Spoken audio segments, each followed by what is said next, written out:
função de deputado nada mais é do que uma função de embaixador, de articulador, de captador, de indutor. Tudo isso o deputado faz, porque a comunidade tem uma demanda, seja na área social, agrícola, social. A sociedade chega até o deputado, traz essa demanda, e o deputado aqui articula com o governo federal, o governo estadual, ou às vezes até com o próprio governo municipal, a concretização desta ação.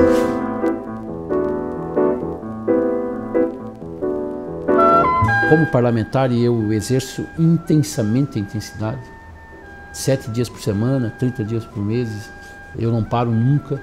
Eu me realizo como deputado estadual porque a gente já conseguiu transformar tantas coisas até então impossíveis, e com o mandato a gente conseguiu transformar a vida das pessoas. E eu vejo de que o poder ele tem que ser para essa finalidade, através de políticas públicas e através de ações públicas, nós possamos transformar a vida das pessoas. É isso que justifica eu estar aqui. Se não fosse para isso, eu vou tocar a minha profissão, a minha vida, e não precisaria estar aqui. Aldo Schneider foi vereador em Ibirama e o primeiro prefeito da cidade de Vitor Meireles em 1990. No final da década de 90, voltou ao executivo do município e governou a cidade por mais 2 mandatos. Filiado no PMDB desde o início da sua vida pública, o parlamentar conta que ser eleito deputado foi um dos principais desafios da sua carreira política e que mesclar a experiência adquirida como prefeito com a atividade parlamentar é o caminho para a concretização dos seus projetos. O maior desafio foi, na primeira tentativa rumo à Assembleia Legislativa, ela ser concretizada. Esse é o grande desafio.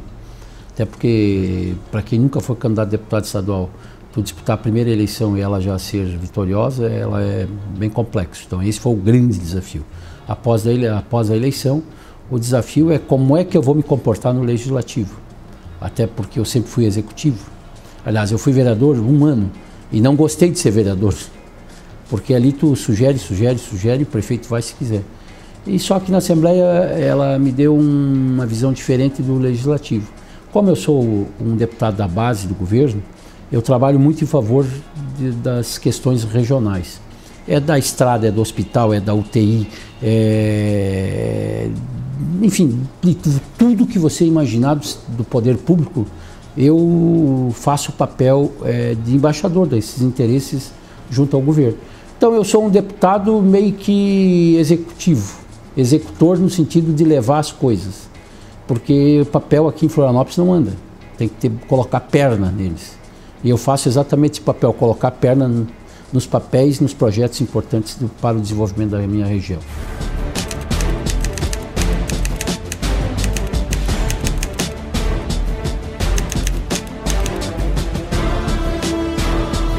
Aldo Schneider está em seu primeiro mandato como deputado estadual. Foi presidente da Comissão de Agricultura e líder do seu partido na Assembleia Legislativa. É do PMDB, a maior bancada na casa. Atualmente exerce uma das funções mais estratégicas entre os deputados. É líder do governo no parlamento catarinense.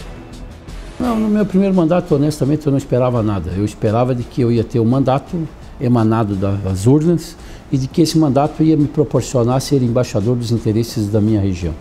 Ponto, é isso que eu imaginava. Mas aí, chegando aqui, como o PMDB é o maior partido da base aliada, é o maior partido da Assembleia Legislativa, no primeiro ano de gestão, ou dessa gestão, eu já fui guindado à Comissão de Agricultura na condição de presidente. Então eu movimentei o parlamento catarinense em defesa do setor agrícola de Santa Catarina. Diante desse trabalho, no segundo ano, por unanimidade, meus colegas me elegeram líder do PMDB. E aí, o que eu fiz? Eu procurei, na liderança do PMDB, fazer um trabalho em bloco e não um trabalho individualizado. E aí, esse trabalho em bloco surtiu vários efeitos. E diante disso, provavelmente o governador e o vice viram a minha capacidade de unidade e no início de 2013, agora, eles me convidaram para assumir a liderança do governo e até agora com um índice de 100% de aprovação dos projetos de interesse do governo.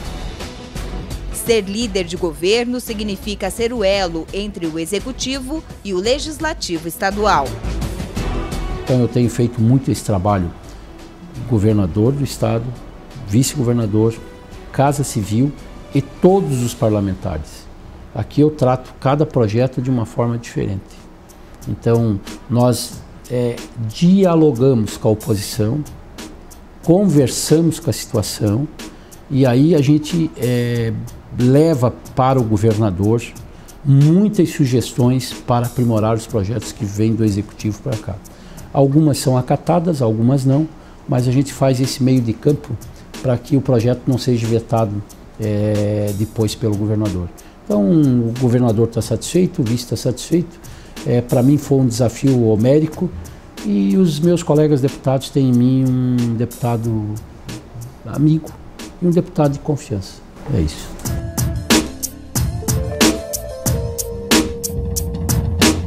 Sobre o futuro político do PMDB e a expectativa do partido que vai assumir a presidência do parlamento em 2014, Aldo Schneider pontua. O PMDB vai presidir um poder em Santa Catarina, que é o poder legislativo. O que vai mudar do que é hoje para a ascensão do colega deputado Romildo Thiton para a presidência? Eu acredito que não tem muito o que mudar, porque essa casa aqui é uma casa de decisões de leis. Então nós não temos muito, porque se fosse, por exemplo, se o nosso colega Romildo Thiton fosse assumir o governo de Santa Catarina, a expectativa seria enorme. Por quê? Porque é lá que estão os recursos, é lá que estão as condições de atender a sociedade, no sentido de obras, serviços, ações. Eu vejo assim como uma deferência, como um respeito do parlamento ao PMDB e de que o eminente deputado Romildo Thiton vai representar muito dignamente o parlamento de Santa Catarina na condição de presidente da Assembleia. Até porque tem estrutura emocional, tem conhecimento, tem capacidade e é um companheiro partidário da mais extrema confiabilidade. Então, a minha expectativa é no sentido de que o PMDB está assumindo um poder em Santa Catarina, que é o poder legislativo.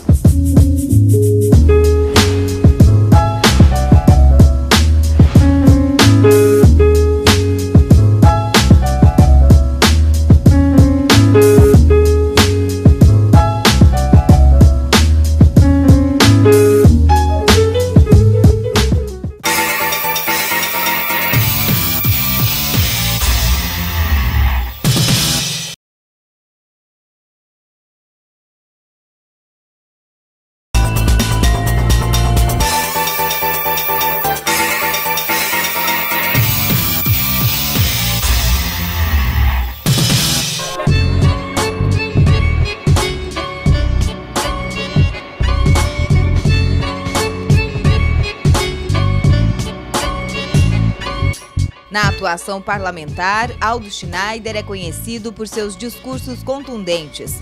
Recentemente, durante a discussão da PEC que institui o voto aberto nas votações da Assembleia Legislativa de Santa Catarina, o deputado foi questionado pelo seu posicionamento pela manutenção do voto secreto para algumas matérias específicas, como em caso de cassação do governador. A PEC foi aprovada por 34 votos a 0 no último dia 30. A decisão já foi publicada no Diário Oficial. E com a determinação em vigor no parlamento catarinense, Aldo Schneider explica que, apesar de votar a favor da matéria, mantém o seu posicionamento. Eu continuo pensando da mesma forma. Eu não mudei minha forma de pensar. Só que tem determinados momentos na vida que tu não justifica tu ir contra a natureza, contra os fatos. Os meus colegas deputados, na sua grande maioria, entenderam de que nós tínhamos que ter o voto aberto em todos os níveis. E pronto, como eu sentia de que essa minha posicionamento não teria eco, não passaria em comissão nenhuma, eu nem fiz a minha emenda. Votei, derrubando o voto secreto em todas as instâncias, mas a minha defesa em relação a alguns casos, e aí a questão da cassação do governador, eu vou citar um caso que ocorreu em Santa Catarina recentemente que eu vivi. Se nós fôssemos considerar toda os apontamentos naquele momento da cassação do governador Paulo Afonso, que a mídia fez, que os formadores de opinião de Santa Catarina fizeram, que o parlamento estava fazendo, eles não analisaram os autos da cassação do Paulo Afonso. Era uma cassação meramente política.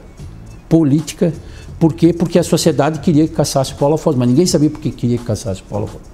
Prova disso que o Supremo, na 25ª hora, determinou que ele não seria cassado, e até hoje, depois de 20 anos, o Paulo Afonso, ninguém provou nada contra ele que ele mereceria ser cassado. Aí, com o voto aberto, você está na iminência de ser influenciados, ou pela minha base eleitoral, ou pela imprensa, ou por um segmento da sociedade, está entendendo? E com o voto secreto me resguarda. Eu não preciso dizer como eu votei num caso desse. Até porque eu só vou votar quando eu estou 100% convicto de que merece ser cassado.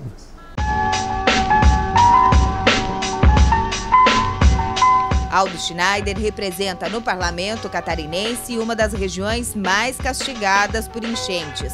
O deputado, que também é vice-presidente da Comissão da Defesa Civil, tem feito algumas indicações ao governo do estado, na tentativa de criar ferramentas para a prevenção às catástrofes climáticas. Ele destaca o Pacto da Defesa Civil como um dos principais investimentos do governo no setor.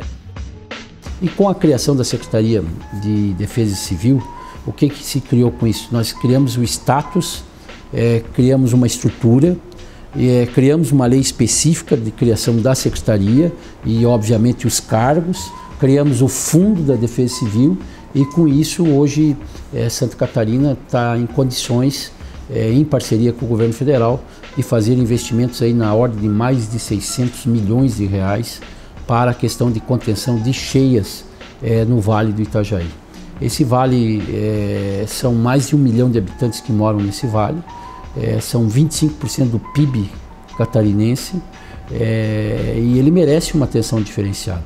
Então, o governador Raimundo, o vice-governador Eduardo, juntamente com a presidente Dilma, tomaram a decisão de elevar as barragens de Ituporanga e de Itaió, construir várias pequenas barragens em rios estratégicos, construir o canal em Itajaí para que o rio tenha vazão e não alague todo aqueles moradores ali dos bairros baixos de Itajaí.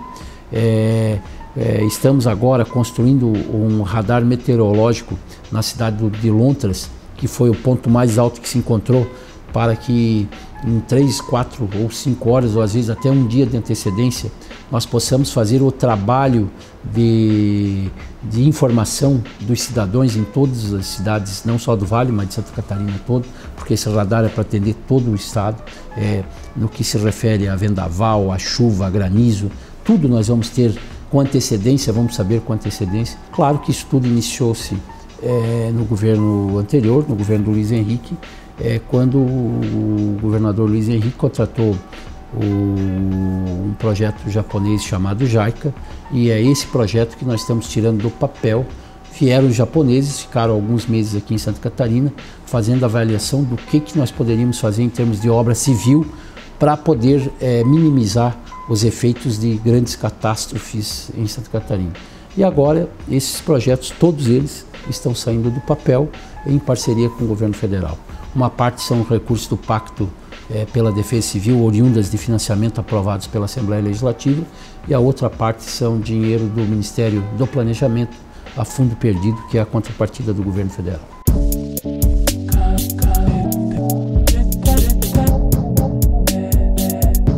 E a Secretaria Estadual está encaminhando um kit para esses municípios, com computador, com todo o material mínimo necessário para se instalar uma Comissão Municipal de Defesa Civil. Hoje, os efeitos das cheias de 2013, eles foram bem menores do que os de 2011 na região do Vale. Por quê? Porque nós tínhamos a informação antecipada e nós tínhamos as defesas civis instaladas e preparadas nos municípios.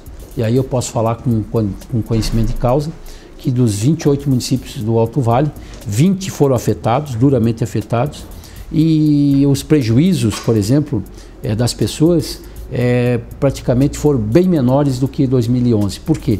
Porque as pessoas tiveram condição de retirar todos os seus pertences, todos os seus móveis, né, e proteger o seu patrimônio. Mas por que eles fizeram isso? Porque a Defesa Civil estava estruturada no município e nós tivemos a informação antecipada. Isso hoje em Santa Catarina já é exemplo para o Brasil, já é exemplo no sentido de organização. Porque onde que acontecem as coisas? É no município. Não basta nós fazermos um super plano de defesa civil sem envolvermos todos os municípios de Santa Catarina.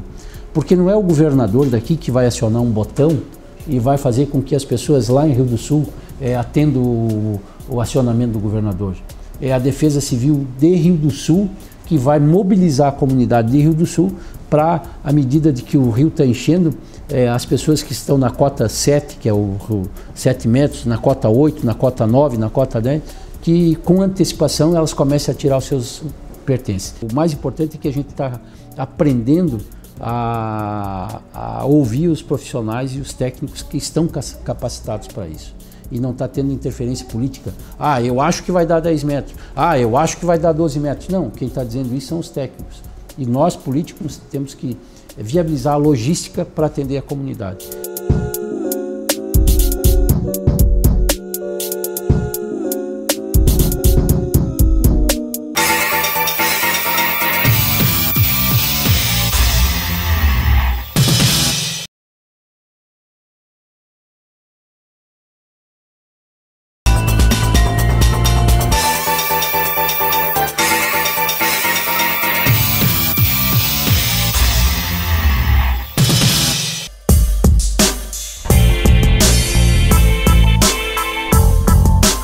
Entre os projetos de lei propostos por Aldo Schneider, em tramitação na Alesc, está a matéria que pretende reciclar a areia da construção civil.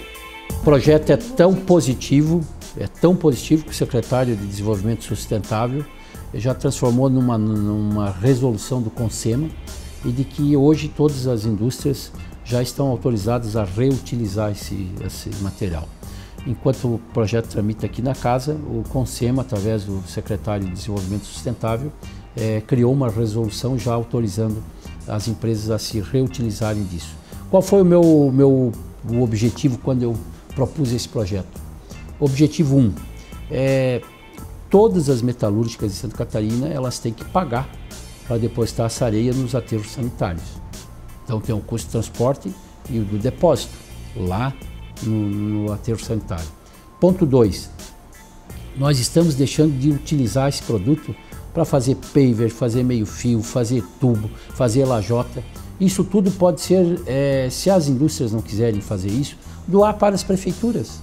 As prefeituras podem montar uma mini fábrica de lajota, porque isso é muito barato montar isso, tá entendendo? As prefeituras podem ir lá pegar essa areia e fabricar suas próprias lajotas ou os pavers.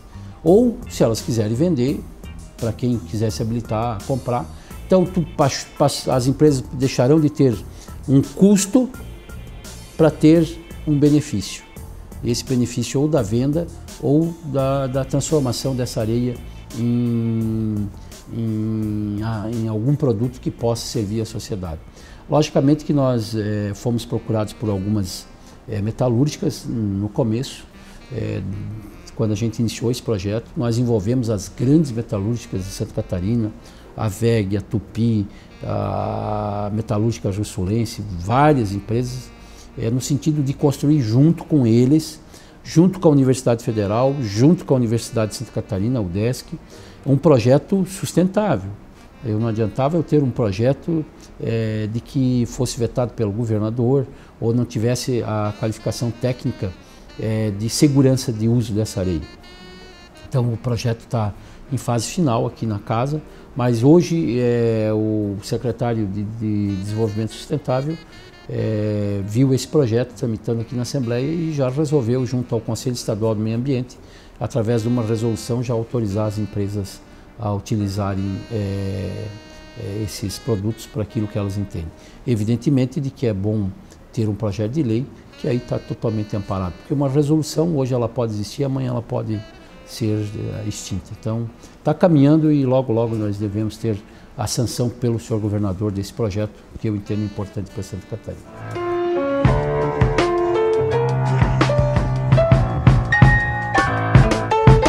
O Fundo de Participação dos Municípios é outra pauta importante em discussão na Alesc. A criação de uma linha de crédito aos municípios catarinenses, já aprovada, tem disponibilizado aos prefeitos recursos para investimentos. O deputado explica que as prefeituras, para ter direito ao recurso, precisam encaminhar projetos. Esses recursos são de 500 milhões de reais. Os municípios serão contemplados inicialmente pelo critério de população.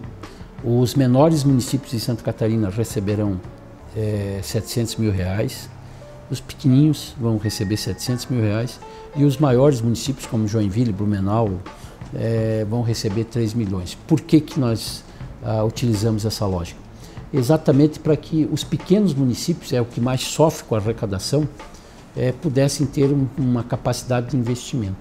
Então, esse projeto foi aprovado por unanimidade aqui no Parlamento. Agora o senhor governador está percorrendo todas as regiões do estado, anunciando os valores de cada município, e a partir do anúncio do senhor governador, o BRDE já está autorizado a começar a analisar os projetos que estão vindo dos municípios no que se refere à construção de obras, aquisição de equipamentos, de livre investimento por parte dos municípios. Cada município escolhe naquilo que quiser investir. E qual é a única obrigação dos municípios? A única obrigação dos municípios é um pagamento de 3% sobre o valor liberado, que é a taxa de administração que o Banco de Desenvolvimento Regional, que é o BRDE, cobra para analisar os projetos, para fazer as medições e liberar os pagamentos. Então, hoje os municípios estão tendo 500 milhões de reais para livre investimento, sem devolução, sem contrapartida, só com a taxa de administração de 3%.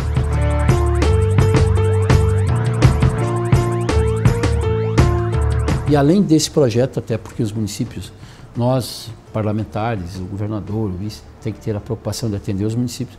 Além desse projeto do Fundam, nós também criamos aqui o programa do financiamento Badesc Juro Zero. O que significa isso?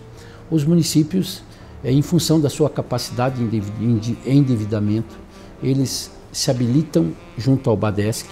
Ali o Badesc vai definir um valor, se é 500 mil, se é 1 milhão, se é 2 milhões. E esses valores os municípios terão de crédito para investimento naquilo que eles optaram, ou aquisição de equipamentos, ou execução de obras, ou aquisição de imóveis, enfim, naquilo que eles optarem. E eles terão 12 meses de carência desses valores que estão sendo repassados aos municípios. E o juro desses valores, que serão pagos em 36 vezes, os juros vai ser absorvido pelo Tesouro do Estado e pelo rendimento que o próprio banco tem. Porque o banco tem outros financiamentos com taxas superiores, com outras taxas, e aí tem o spread bancário, que é o lucro do Badesc. Então, o juro que está causando esse dinheiro agora que os municípios estão se habilitando, esse juro, se caso o Badesc não tiver rentabilidade suficiente para arcar, o Tesouro do Estado vai arcar para as prefeituras o juro. Então é um outro programa extremamente interessante para os municípios de Santa Catarina, indistintamente. Os 295 municípios estão aptos a solicitarem esse financiamento, sendo de que o juro é zero, 12 meses de carência e 36 meses para pagar. 2014 é ano de eleição. O PMDB, partido do deputado Aldo Schneider, é o maior partido de Santa Catarina. Possui a maior bancada no parlamento e dá sustentação ao governo. A manutenção da atual composição da Tríplice Aliança ainda não foi confirmada para a próxima eleição. Para o líder do governo, a aliança está garantida, mas até o final deste mandato. A minha opinião é simples. Nós temos nós quem? PMDB, PSD, tem um contrato com o povo de Santa Catarina que termina dia 31 de dezembro de 2014. Nesse momento nós temos que cumprir o contrato que a sociedade fez conosco, que é governar e bem, em favor de todos. A questão da eleição, quem vai definir isso são as convenções partidárias, que vai acontecer no mês de junho do ano que vem. Então até o mês de junho, eu vejo tudo que está se falando como uma mera especulação. Agora, todo partido tem legitimidade para lançar candidato a governador. Aí vai, naquele momento que eu acredito que de abril a junho, o PMDB vai tomar a sua decisão de o que é mais importante para a sobrevivência do partido, o que é mais importante para a consolidação das nossas lideranças. Se o PMDB entender de que é permanecer junto a este projeto que nós fizemos em 2010, nós não temos objeção nenhuma quanto a isso. Mas esse é um assunto que nós vamos discutir de abril até junho, e junho se consolida com as convenções. E o futuro político do deputado Aldo Schneider? Reeleição a deputado estadual na região, em dobradinha com o deputado federal Rogério Peninha Mendonça. É a dobradinha que a gente tem na região.